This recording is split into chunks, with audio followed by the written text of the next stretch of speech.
The morning air in Willow Creek Estates was sterilized, smelling faintly of freshly cut, chemically treated fescue and the faint, sweet perfume of unearned entitlement. Every house was a monument to beige compliance, a perfect replication of its neighbor, all regulated down to the millimeter of acceptable shrub height, except for Elias Thorne's yard. Eli's backyard was an insult to Willow Creek's engineered perfection and a balm to his soul. It was an organic riot of kale and heirloom tomatoes, shaded by a sprawling apricot tree that dared to drop fruit onto Eleanor Vance's meticulously swept curb across the street. And in the heart of this controlled chaos lived the flock, 6 Rhode Island Reds and 4 Plymouth Rocks, his girls, his therapeutic support system. When the anxieties of his high-stress, desk-bound job threatened to choke him, Eli would step out, listen to their contented murmuring, and feel the earth beneath his feet.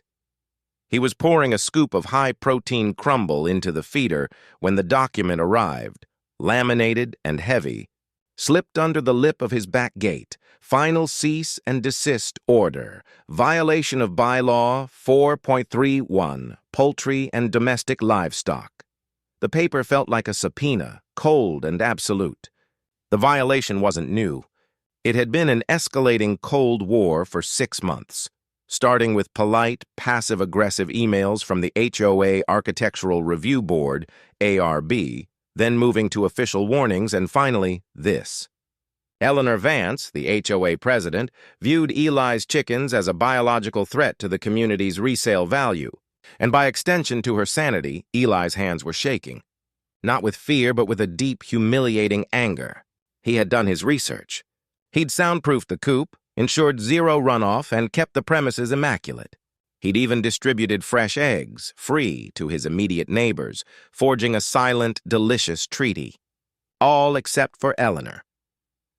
The formal hearing was scheduled for Thursday evening in the community clubhouse, a building that looked suspiciously like a mausoleum for good ideas. The room was sparsely populated, Eli looking painfully out of place in a worn tweed jacket. 2 passive ARB members who clearly wished they were anywhere else, and Eleanor Vance, seated at the head of a long, polished mahogany table, dressed in a Navy power suit that seemed starched with judgment. Eleanor didn't offer a greeting. She simply adjusted her reading glasses, a thin silver chain resting on her chest like a ceremonial medallion. Mr. Thorne, we are here to conclude the matter of the unauthorized livestock maintained at Lot 14B. I trust you've read the full documentation. I have, Ms. Vance, Eli said, his voice steadier than his heart. And I believe the ARB is misinterpreting the spirit of Bylaw 431. The original intent was to prevent pig farms or cows. My 10 hens are pets. They are contained, they are quiet, and they are not disruptive. Eleanor gave a small, condescending smile that didn't reach her eyes. Intent, Mr. Thorne, is irrelevant when we have clear definitions. Article 4, Section 3, Subsection 1 states, no domestic fowl, including but not limited to chickens, ducks, or geese, shall be kept, raised, or housed within the boundaries of Willow Creek Estates. The term chickens is listed explicitly. No exceptions are made for the sentimental value you place on them or, frankly, the quality of their byproduct. Eli leaned forward, resting his hands on the cool wood. He had prepped for this. With respect, Ms. Vance, I consulted with an attorney. The state law regarding backyard flocks supersedes certain municipal and potentially HOA regulations, especially those related to food production. My argument is that these 10 animals are strictly for egg-laying and personal consumption, classifying them closer to agriculture than domestic pet. One of the ARB members, a nervous man named David, shifted uncomfortably. We did look into the state law, Eleanor. Eleanor shot David a look that could curdle milk. And we also confirmed, David, that the Willow Creek CC&R's covenants, conditions, and restrictions are clearly defined as binding documents to which Mr. Thorne agreed upon purchase. We are private, regulated land. If we allow 10, what's next? 50? An actual farm? We cannot risk setting that precedent. Furthermore, while you claim they are quiet, Mr. Thorne, Several residents, including myself, have cited the potential for disturbance and the unpleasant aesthetics of a co-op. A wave of helplessness washed over Eli. This wasn't about bylaws. It was about power. It was about Eleanor's need to maintain a suffocating grip on the illusion of perfection she had built. His small slice of happiness was a flaw in her matrix, and she had the bureaucratic hammer to crush it. "Look," Eli pleaded, his voice losing its formal edge, becoming raw. "My doctor recommended this. Gardening, caring for them. It's how I manage my anxiety. They are vital to my routine. Can we find a compromise? I'll build a larger fence. I'll sign an affidavit limiting the number to 10. I'll use special zero-odor bedding. Please." Eleanor removed her glasses and placed them neatly on the table, signaling the end of the discussion. "The ARB has already convened and voted, Mr. Thorne. The matter is closed. You are hereby issued a final notice. All unauthorized livestock must be permanently removed from the premises within 7 days of this decree or face escalating fines and subsequent legal action, including forced removal by a contracted service." The 7-day clock was ticking. Eli walked home through the pristine, sunset-lit streets, the HOA's decree burning a hole in his hand. The perfectly trimmed hedges, the silent, empty windows of the houses, they all felt like the bars of a cage. He looked at the vast, pointless expanse of green lawn separating him from the next perfect house and felt a primal urge to tear it all up. The next few days were a blur of cold, numbing activity. Eli posted ads, contacted rescue shelters, and spoke to friends in the next county. Each box he packed, each familiar cluck he heard, felt like a betrayal. His girls were scattered to new homes, and by the end of the 7th day, the coop was scrubbed, silent, and empty. It was the quietest his yard had ever been, and it felt like a tomb. He sat on his back porch late that evening, the porch light casting a sickly yellow glow on the sterile, unused run. Eleanor Vance had won. She had taken his source of peace, asserting her small, petty tyranny over the last wild thing he had permitted himself to love. He felt the familiar suffocating pressure of panic begin to build, the kind that only the soft warmth of a hen settling on his lap could usually dispel. Then, his gaze fell on the laminated document one last time, the one with the section defining the violation. He smoothed out the crumples, the cold, clinical language staring up at him. Article 4, Section 3, Subsection 1 states, "No domestic fowl, including but not limited to chickens, ducks, or geese, shall be kept, raised, or housed within the boundaries of Willow Creek Estates." Eli traced the word chickens. He remembered his lawyer's brief, fruitless search for a loophole, the part where they had discussed the legal definition.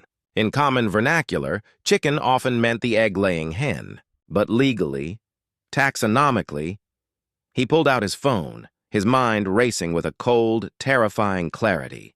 He didn't search for chickens. He searched for the full bylaw language again, finding the supplementary document his lawyer had sent, the one that further clarified the distinction for egg production. He read the clause that Eleanor had hammered home. The prohibition is specifically aimed at preventing the maintenance of poultry for the purpose of egg production or meat harvesting on residential lots. Eli looked at the empty coop, then across the street at Eleanor's dark, silent house. He felt the panic recede, replaced by a crystalline, blinding rage. They took his chickens? Fine. He would comply with the letter of the law. He would comply with the spirit that was never there. They had defined the problem as egg-laying poultry. He scrolled through his phone, a grim smile curving his lips. He found a specialist breeder 3 states away, a name known for the size and aggressive beauty of its birds. He didn't want hens. He didn't want egg layers. He wanted something that wasn't covered by the spirit of the law, only by its flawed text. He needed a symbol. He needed a weapon. Eli pressed the call button. The phone rang once, twice. "Hello?" A gruff voice answered. Eli's voice was low, measured, and colder than Eleanor's heart. "Yes, I'm calling about your specialty selection. I need a flock. Not for eggs. Not for meat. I need a minimum of 12. I need them large, intimidating, and I need them tomorrow. And they absolutely must be roosters." Elias Thorne barely slept. The call to the breeder, a man named Silas, whose voice was rough as sandpaper and utterly unconcerned with suburban bylaws, had secured the delivery for 6 a.m. sharp. Eli had spent the few remaining hours fortifying the old coop. He replaced the thin wire mesh with heavy-gauge welded wire, poured a fresh concrete apron to prevent burrowing or escape, and hung heavy, dark tarps over the sides.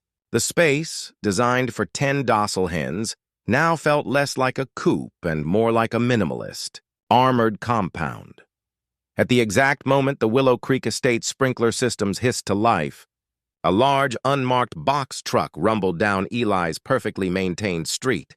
The sound was a jarring industrial intrusion in the dawn's soft blue quiet.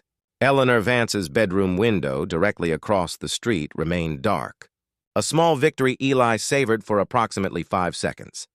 Silas, a man built like a stump with forearms corded by years of wrangling difficult fowl, slid the back door open. Inside, contained in custom crates, were not the gentle, round shapes of the Rhode Island Reds Eli remembered, but angular.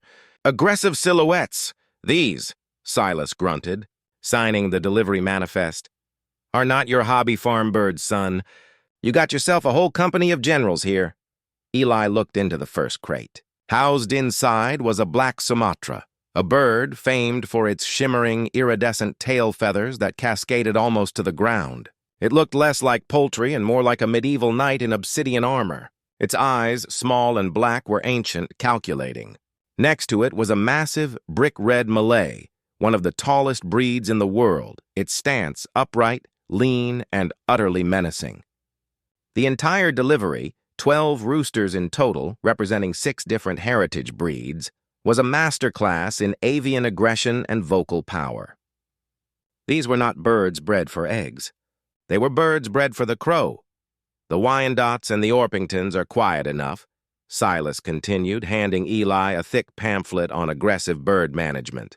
But the Malays, the Sumatras, and the Shamos, they crow deep, they crow long, and they crow early. Good luck, partner. You paid extra for the noise. You got the noise. Eli nodded, his face devoid of emotion. He paid Silas cash, waited for the truck to pull away, and then, one by one, he released his new army into their fortified pen. They didn't scratch or peck politely. They strutted, their claws digging into the dirt, establishing immediate, tense dominance. The air instantly filled with low, vibrating challenges, a guttural avian tension that Eli had never heard from his placid hens. He stepped back and looked at his work. The old coop was gone.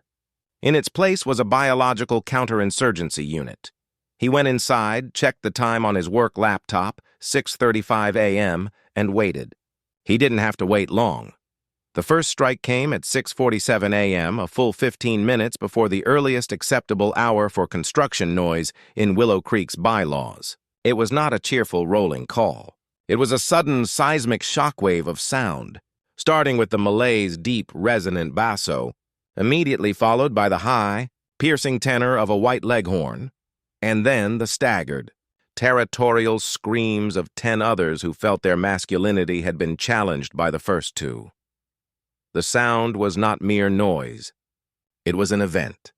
It was 12 separate, highly competitive alarm clocks, all set to maximum volume and perfect disharmony, announcing the violent arrival of a new, untamed reality.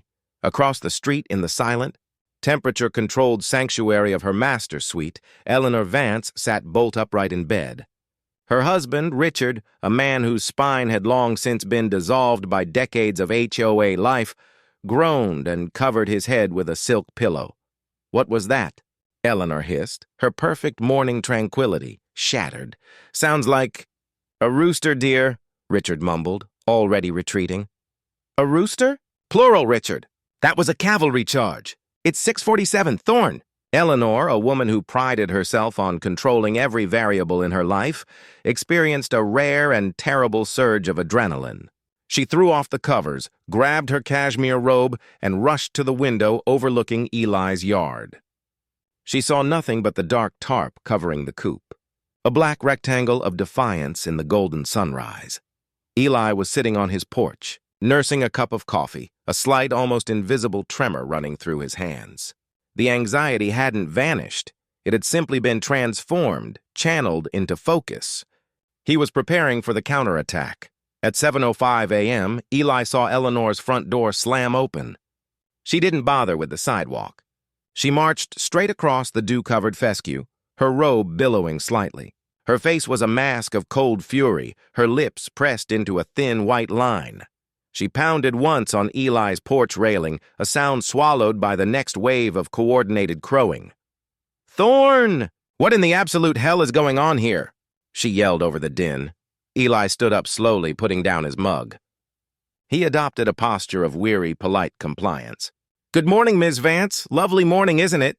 Very vibrant." Vibrant? It sounds like a peasant uprising. "I gave you a final notice. Where are your hens? Where are the chickens?" "The hens are gone, Ms. Vance, dispersed to farms outside the county. I complied with the RB's order. They were removed by the 7-day deadline." Eli gestured vaguely toward the empty vegetable patch where the old run used to. Eleanor gestured wildly toward the heavily fortified bunker that was the new co-op. "Then what are those?" "Don't lie to me, Mr. Thorne, I heard them."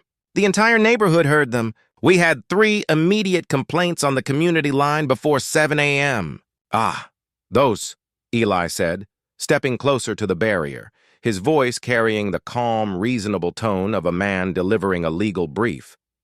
"Those are roosters. Specifically, a curated group of non-egg-laying domestic fowl, kept for the specific purpose of ornamental display and, well, their characteristic morning call." Eleanor stared at him, her mind struggling to process the deliberate absurdity. "Roosters are chickens, Mr. Thorne. Do not insult my intelligence." "They are fowl, Miss Vance, and they are male." "And this is where we discuss the letter of your law versus its spirit," Eli said, pulling the laminated final notice from his jacket pocket. He held it up, pointing to the key clause with a single, steady finger. "Your bylaw, Article 4, Section 3, Subsection 1, explicitly prohibits domestic fowl, including but not limited to chickens, ducks or geese when that prohibition is specifically aimed at preventing the maintenance of poultry for the purpose of egg production or meat, harvesting on residential lots." That was the supplementary clarification the RB sent my attorney, and the core of your winning argument, was it not? Eleanor's face, usually so perfectly controlled, flickered with genuine confusion, then dawning horror. "Hens lay eggs. Hens are the chickens used for egg production in the spirit of the law. Roosters, as you know, do not lay eggs. They are, strictly speaking, non-productive fowl in the agricultural sense. My previous flock was for egg production. This flock is purely ornamental. There is no language in the CC&Rs that specifically prohibits roosters that are not intended for breeding, and since I only have males, there will be no unauthorized breeding either. I have complied with your order to remove my egg-laying poultry." Eli paused, allowing a massive, defiant crow from the Sumatra to punctuate his final point. "You have replaced a low-level violation with an absolute catastrophe of noise. This is harassment, Mr. Thorne." Eleanor shrieked, the veneer of corporate calm finally shattering. Bylaw 5.2.4 addresses excessive noise. Noise hours begin at 7 a.m. on weekdays. I have been extremely careful.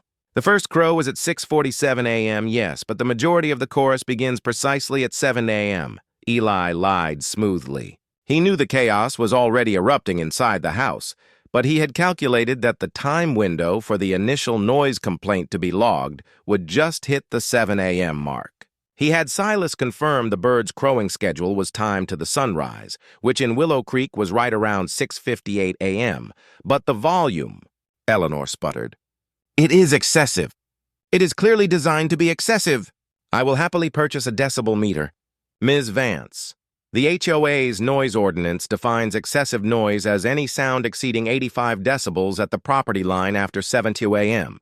They are loud. Yes, but they are nature, Ms. Vance. They are merely expressing their masculinity. If you find the volume excessive, you are welcome to petition the ARB to amend the noise ordinance, but until then, they are in compliance." Eli watched her face contort.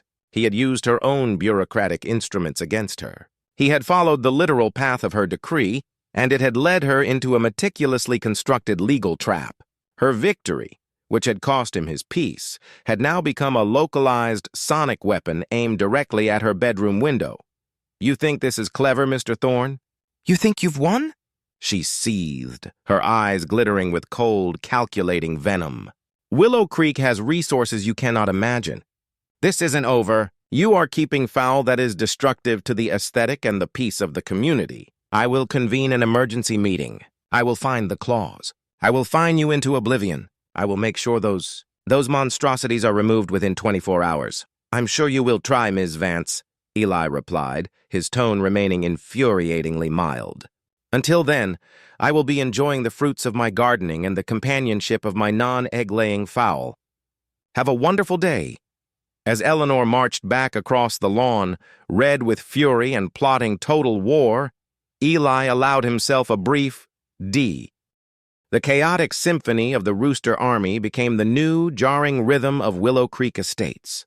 2 days after Eleanor's declaration of war, the dawn chorus was no longer a shocking anomaly, but a predictable, overwhelming fact of life. Elias Thorne, surviving on 3 hours of fractured sleep, found himself adapting to a state of perpetual, low-grade adrenaline. He now worked from his kitchen table, wearing noise-canceling headphones, his focus constantly strained against the intermittent, rattling shrieks emanating from his backyard. The legal response arrived on Thursday, not via the neighborhood community manager, but by a certified letter from Blackwood and Associates, a downtown firm whose letterhead was embossed with cold, heavy lettering that screamed expense and aggression. The document was an 8-page masterpiece of corporate malice, citing causes of action that bypassed the specific foul bylaw entirely. It wasn't a fine. It was a formal request for immediate injunctive relief, demanding the removal of the roosters within 48 hours. The argument was based on 3 main points: public nuisance, due to the persistent, excessive noise; breach of covenant, arguing the exotic breeds were destructive to the uniformity of the neighborhood, a catch-all clause; and, most dangerously, interference with quiet enjoyment of property, a direct claim from Eleanor and several signed, notarized affidavits from her allies. This was a declaration of total war. Blackwood and Associates hadn't bothered with bureaucracy. They had gone straight for the jugular, seeking a court order to forcibly remove the birds and levy costs that would bankrupt Eli. Eli's initial feeling of victory evaporated, replaced by the grim weight of reality. He looked at the boilerplate contact information for his previous timid lawyer and immediately crumpled the paper. He needed a pit bull, not a poodle. The strain hit its first critical point at 11 a.m. during a video conference with his largest, most temperamental client, a multinational tech company based 3 time zones away. Eli was attempting to walk the board through a complex financial model, his voice calm and professional against the dull, distant hiss of his noise-canceling headphones. So as you can see, our projection shows a $1.2 million uplift in Q4, provided we can maintain the... Suddenly the Malay, having located a particularly appealing bug, erupted in a violent, 3-second-long shriek that somehow sliced through the noise cancellation, instantly audible to everyone on the muted call. The chairman of the board, a man with the patience of a ticking bomb, paused. "Mr. Thorne, what in the absolute hell was that sound? It sounds like a pterodactyl is dying in your office." Eli's face flushed crimson. I apologize, sir. It's an unavoidable, temporary sound issue here. A neighbor's decorative bird. I can assure you it's being decorative bird. The chairman cut him off, his voice flat and dangerous. "Mr. Thorne, this is a multi-million-dollar presentation. If you cannot secure a quiet environment for professional duties, perhaps you should reevaluate your contract status with us." The line went silent for a beat. The threat was explicit. Lose the job, lose the house, lose the war. The financial stakes had just become terrifyingly real. The conflict was now the talk of Willow Creek, slicing the neighborhood into sharp, polarized factions. The Loyalists, Eleanor's camp. These were the people who saw Willow Creek as a brand, a valuable commodity built on silence and conformity. They held a hurried, unsanctioned meeting on Eleanor's immaculate front lawn, sipping sparkling water and furiously signing petitions. They saw Eli not as a property owner, but as a vandal, a threat to their collective investment. They referred to the coop as the aviary of annoyance, and whispered about Eli's mental stability, the dissidents, Eli's camp. To Eli's surprise, a quiet wave of support began to emerge. These were the long-suffering residents who had accumulated years of low-level resentment against the HOA's draconian rules. The man who got fined for his porch light color, the woman whose organic garden was deemed unkempt, the elderly couple cited for having too many bird feeders. They saw the roosters as a silent, crowing protest. A timid woman named Mrs. Henderson, whom Eli barely knew, slipped a Tupperware container of cookies and a folded $100 bill into his mailbox with a note, "For the fight. Keep crowing." David, the nervous ARB member from the first hearing, sent Eli an anonymous text message from a burner phone. "Check the original zoning map. Lot 14B's northern boundary. Look for utility easement. EV tried to annex it years ago." The message was cryptic, but it gave Eli a path. He found his fighter, Marcus "the Wrench" Reynolds, a short, perpetually disheveled lawyer whose office was a blizzard of paper and smelled faintly of cheap coffee and righteous indignation. Marcus specialized in litigation against large, overreaching HOAs and municipal boards. His reputation wasn't for winning politely, but for finding the one, devastating technical truth that blew the opposition's case out of the water. Eli pushed the thick Blackwood and Associates injunction across Marcus's desk. "They want me out in 48 hours. They're using nuisance to bypass their own flawed bylaw." Marcus didn't look at the paper. He looked at Eli. "You did the right thing, Elias. You took away their power to define you. Now they're going for brute force. The problem with nuisance is that it's subjective.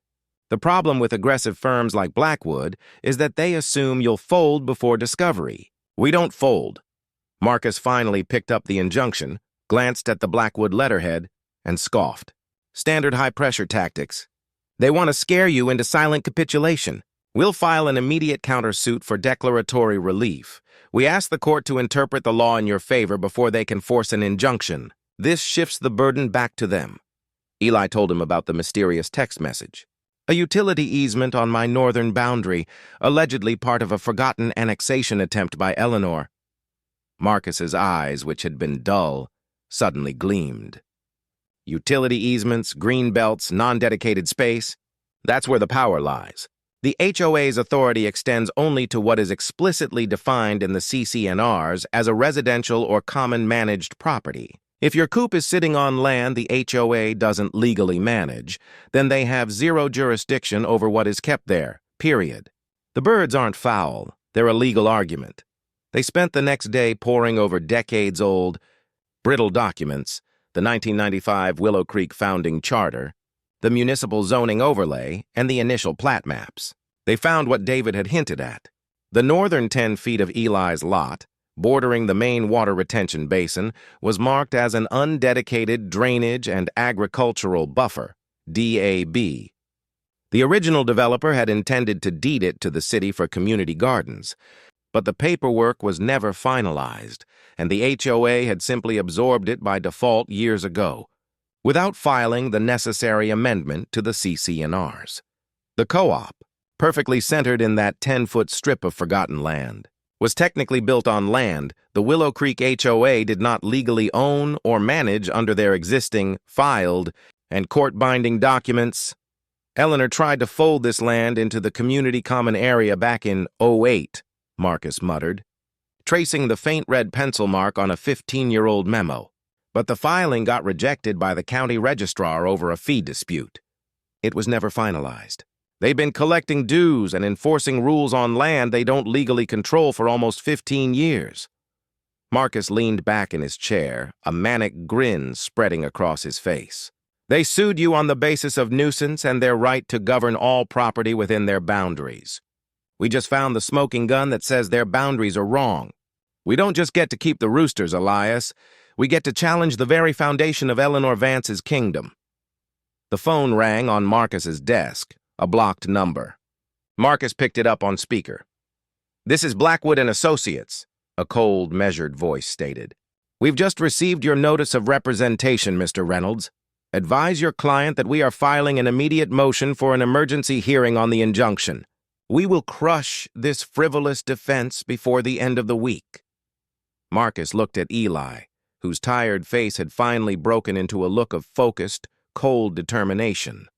Marcus chuckled into the phone. "You go ahead and file that injunction.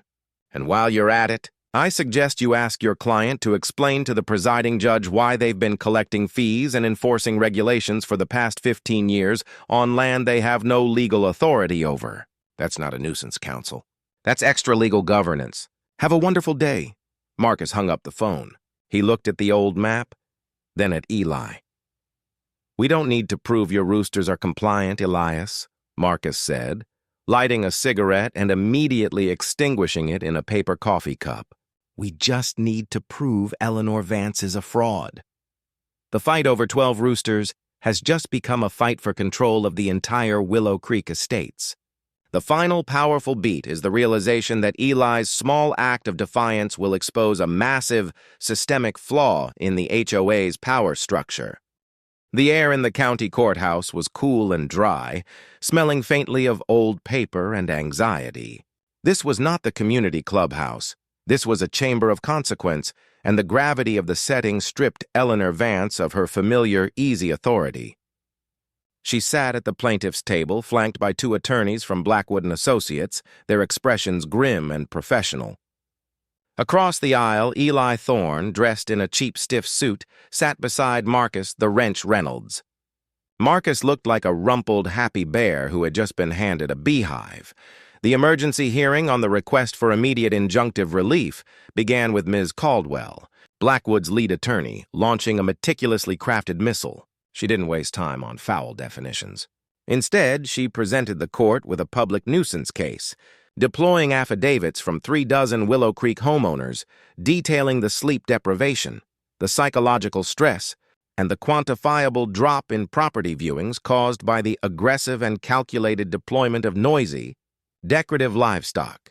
She played the audio recording of the Malays crowing, which sounded in the sterile courtroom like a dinosaur tearing metal. "Your Honor," Ms. Caldwell concluded, her voice polished and relentless, "this is not a minor dispute over a potted plant. This is weaponized spite. Mr. Thorne is using these animals to deliberately interfere with the peaceful and quiet enjoyment of our clients' homes. We ask for the immediate injunction to remove these roosters and prevent further irreparable harm to the community's welfare." Judge Hayes, an older woman with a severe expression and a reputation for ruthless efficiency, nodded slowly, her gaze resting briefly on Eli, then on Eleanor, whose smug look suggested the case was already won. Marcus Reynolds rose, a stark contrast to the Blackwood team. He didn't approach the podium. He simply addressed the bench, clutching a manila folder thick with yellowed documents. "Your Honor, we concede the roosters are loud," Marcus began, his voice rough but clear. "Loud, however, is not the same as illegal. The plaintiff's entire case rests on the assumption that the Willow Creek Homeowners Association has the legal standing and the jurisdiction to regulate and enforce property covenants across the entirety of Lot 14B. He then approached the bench, placing 3 documents before Judge Hayes: the current HOA CC&R map, the original 1995 Willow Creek plat map, and the rejected 2008 HOA filing. If you look at the 1995 County Registrar plat, Exhibit D, you will note the northern 10 feet of Lot 14B. Where the structure housing the fowl is situated is designated as a Drainage and Agricultural Buffer, or DAB. It was never officially dedicated to the HOA as common area property. It was never successfully annexed, as proven by the rejection stamp on the 2008 filing Exhibit E. It was and remains an undedicated buffer. Marcus paused, letting the silence settle. He then dropped his voice to a low, devastating rumble. The Willow Creek HOA's authority, their entire legal existence, is derived solely from their right to govern land explicitly, defined by their filed and accepted CC&Rs. If the land where the alleged nuisance exists is not legally part of the Willow Creek residential community, then the plaintiff has zero jurisdiction to enforce any bylaw, covenant, or regulation upon it. The question is not, are the roosters too loud? The question is, Does the HOA have the right to ask us to muzzle them in the first place? We argue, unequivocally, that they do not. The courtroom erupted in a low murmur, instantly silenced by the judge's gavel. Ms. Caldwell shot Eleanor a furious, questioning glare. Eleanor's face was frozen in an expression of pure, gut-wrenching realization. She knew the DAB existed. She had simply assumed her previous. Unchallenged power meant the paper trail didn't matter. Judge Hayes picked up the 1995 plat map and compared it meticulously to the rejected 2008 filing. The silence stretched, tense and brittle. Finally, Judge Hayes set the papers down, leaning forward. Counselor Caldwell, can you provide evidence, certified by the county registrar, demonstrating that the Willow Creek HOA currently holds deeded and regulated control over the specific parcel identified by the defense as the DAB on Lot 14B? Ms. Caldwell stammered, looking helplessly at Eleanor. Your Honor, the area has been maintained by the HOA for 15 years. It falls under the umbrella definition of common area, and I ask for certified evidence of deeded and regulated control, Counselor. Maintenance is irrelevant to jurisdiction, Judge Hayes interjected sharply. It appears the defense is correct. The structure housing the fowl is situated on a strip of land over which the Willow Creek homeowners association has not provided sufficient evidence of legal authority to govern. Judge Hayes fixed her severe gaze on Eleanor Vance. Mrs. Vance, your organization is pursuing an injunction against a homeowner on the basis of covenants you cannot legally enforce on the location in question. Furthermore, the defense suggests that the HOA has been levying fees and applying regulations to this and potentially other areas for over a decade without proper legal standing. This raises serious questions of extra-legal governance and misrepresentation of community boundaries. The verdict was swift and brutally clear. The request for immediate injunctive relief is hereby denied. But the judgment didn't stop there. Furious at the deceptive nature of the filing, Judge Hayes ordered the Willow Creek HOA to pay all of Eli Thorne's legal fees related to the hearing, a figure that Marcus was careful to make astronomical. Most importantly, she issued a judicial advisory. The HOA was to cease all enforcement actions on Lot 14B's northern boundary until a full, independent audit of all community boundary lines and financial records could be performed. Eleanor Vance stood up abruptly, her chair scraping across the floor. She had lost more than a lawsuit. She had lost her reputation and the unquestioned foundation of her power. She met Eli's eyes, and this time there was no contempt, only raw, exposed fury and the terrifying knowledge that he had found the key to her kingdom. Eli walked out of the courthouse with Marcus, the midday sun suddenly feeling warmer on his face. The threat to his job and his home was gone, replaced by the certainty of the fight. Back in Willow Creek that afternoon, the news spread like wildfire. David, the nervous ARB member, started a community thread titled, "Did we just win?" The Rooster Army crowed their usual, deafening challenge, but now to the growing army of dissidents, it sounded less like noise and more like a battle cry of freedom. Eli looked at the quiet, beige neighborhood, and he knew. The war was just beginning, but the land, the physical, legally undefended land, was his. And the fight had shifted from his backyard to the HOA's bank account. The final beat. Eleanor Vance and Ms. Caldwell meet secretly late that night in a locked room. Ms. Caldwell, recognizing the depth of the crisis, advises Eleanor that the only way to silence the Roosters now is not through litigation, but through legislative warfare, forcing a community-wide vote to rewrite the CC&Rs completely, making the rule so specific and draconian that Eli's position is rendered instantly indefensible regardless of the land's status. The period between the court ruling and the emergency CC&R amendment vote was not a truce. It was a devastatingly aggressive campaign of legislative warfare waged by Eleanor Vance. She deployed the full, terrifying power of the HOA's capital, flooding the mailboxes of Willow Creek with glossy, fear-mongering brochures. The message was simple and absolute.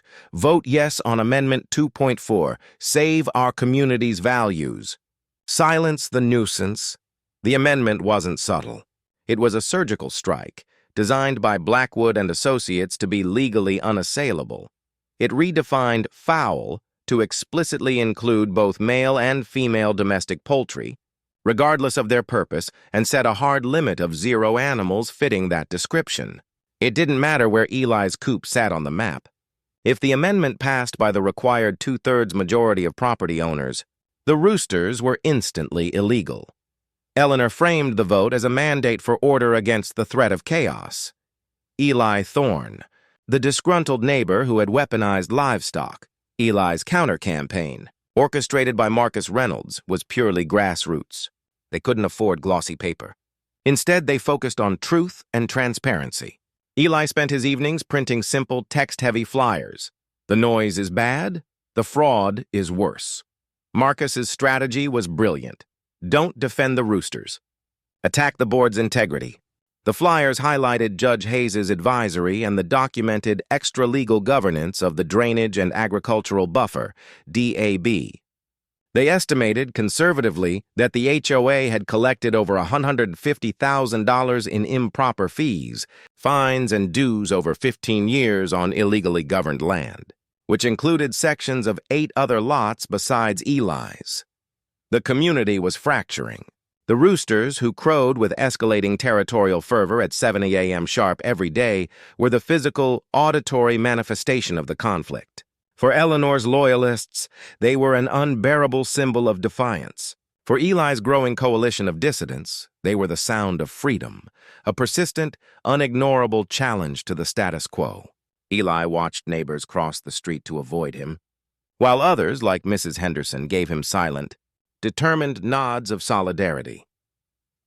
The emergency meeting was held on a humid Saturday evening in the Willow Creek Community Center ballroom. Every chair was taken and people lined the back walls. The air conditioning struggled against the collective, simmering anger. Eleanor, impeccably dressed in a tailored navy suit, stood at the podium, flanked by the 3 remaining compliant board members and a severe-looking Ms. Caldwell from Blackwood. She delivered a performance masterpiece, her voice trembling with manufactured sincerity. "I am here tonight not as your president, but as your neighbor," she pleaded, her eyes welling up. We all bought into a vision of peace, value, and dignity. Mr. Thorne's actions, his calculated, malicious deployment of sound, threaten everything we have built. This is not about one man. It is about the future of Willow Creek. Vote yes to protect your investment. Vote yes to restore our quiet enjoyment. A ripple of applause ran through the front half of the room. Then, Marcus Reynolds stepped forward. He didn't speak about roosters. He pulled a microphone stand closer to him, adjusted the height awkwardly, and pointed directly at Eleanor. "I am not here to talk about noise.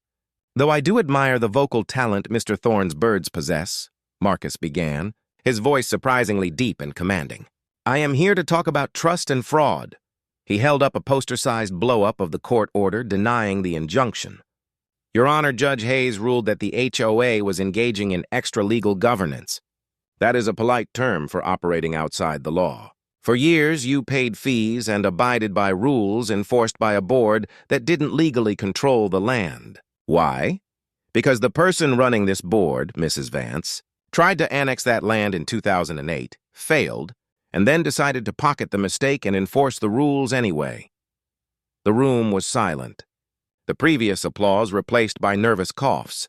Marcus continued, escalating the financial threat. "The judge ordered an independent audit of the HOA's books because of this boundary issue. What we found goes far beyond the drainage buffer. We found $43,000 in undocumented legal expenditures this year alone. All of it spent trying to destroy Mr. Thorne, using your dues before the new amendment could even be voted on. We found a $12,000 personal expense for what appears to be a landscaping bill paid to a company owned by Mrs. Vance's brother-in-law, filed under community beautification. And we found a $3,000 payment to a pest control company, which was paid the day after Mr. Thorne's original illegal hens were delivered." He slammed his hand on the podium. "This is not a vote about roosters. This is a vote about whether you will continue to fund a board that uses your money to fight personal vendettas and enrich themselves. Marcus then presented the countermeasure. We will now vote on Amendment 2.4, but immediately following that, I, on behalf of a registered coalition of homeowners, I'm introducing a second separate motion, a vote of no confidence in the entire HOA board, demanding their immediate resignation and the commencement of a full forensic financial audit by county authorities. The room exploded. Shouts of fraud, mixed with Eleanor's desperate cries of lies, slander.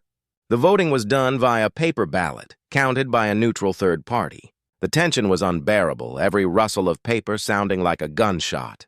Eli sat stone-faced, the weight of his job, his home, and his tiny army of roosters hanging on the result. First came the vote on Amendment 2.4, the rooster ban. The notary cleared her throat. The motion to amend the CC&Rs and permanently prohibit all fowl, male or female, has received 66% yes, 34% no. The required threshold for passage is 66.7%, Eleanor gasped. They had lost by 0.7%, one single uncast vote or one absentee ballot that hadn't come through. The roosters were, technically, safe. The celebration on the dissident side was a nervous, choked roar. Eleanor's face was a study in pure, unadulterated shock. Then came the second, more dangerous vote, the no-confidence motion. The notary read the result. The motion for a vote of no confidence and a demand for a county forensic audit.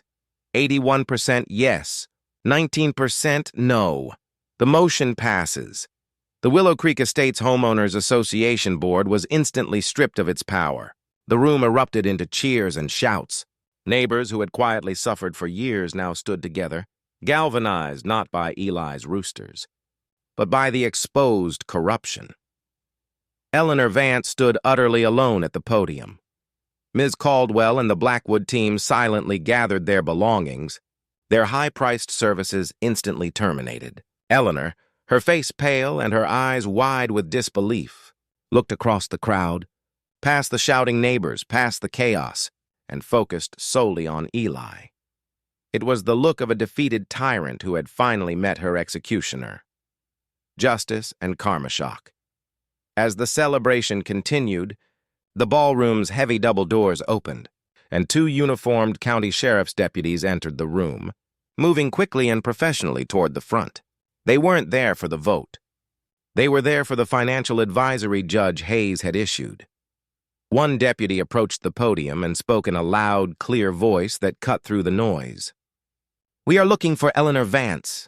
We have a warrant for your arrest regarding several counts of alleged financial misappropriation and wire fraud, following an audit advisory issued by the county court. Eleanor Vance, the untouchable, the Queen of Willow Creek, looked down at her hands, then slowly raised them as the deputy read her rights. The silence was instantaneous, profound, and absolute. As the deputies led her out through the stunned, parting crowd, Eleanor didn't look at Eli.